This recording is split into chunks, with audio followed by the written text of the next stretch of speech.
আজকে আমি কি কি রান্না করছি তোমাদের সাথে শেয়ার করবো। এদিকে হচ্ছে লাল শাক ভাজি, লাল শাক, শুকনো মরিচ, শাক দিয়া লাল শাক, মানে যে কোনো ভাজি দিয়া শাক ভাজি দিয়া খাইতে কিন্তু খুবই ভালো লাগে। আর এগুলো হচ্ছে কইডা ভাজি, একটু কইডা ভাজি নিয়ে নিলাম খাওয়ার জন্য। এগুলো হচ্ছে আমার ভাত। তারপরে কলমি শাক সিদ্ধ, ওই যে আলুর যেমনি ভর্তা বানায় এমনি, এটা প্রতিদিনে থাকে। কলমি শাক সিদ্ধ এদিকে রাখবো।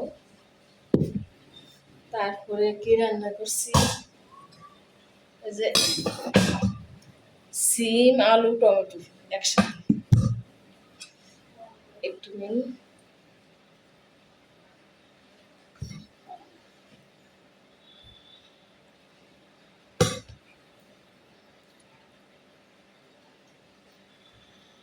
অনেক তরকারি আজকে নিয়েছি।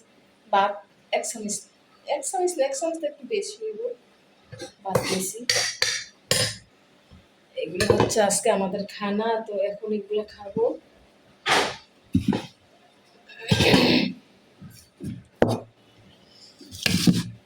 দেখো, এটি হচ্ছে আমার খাবার। আমি তোমাদেরকে আবারও বলতেছি, কয়লা ভাজি, লাল শাক ভাজি, শুকনো মরিচ, তারপরে কলমি শাক সিদ্ধ, তারপরে মাছ, সিম, টমেটো একসাথে।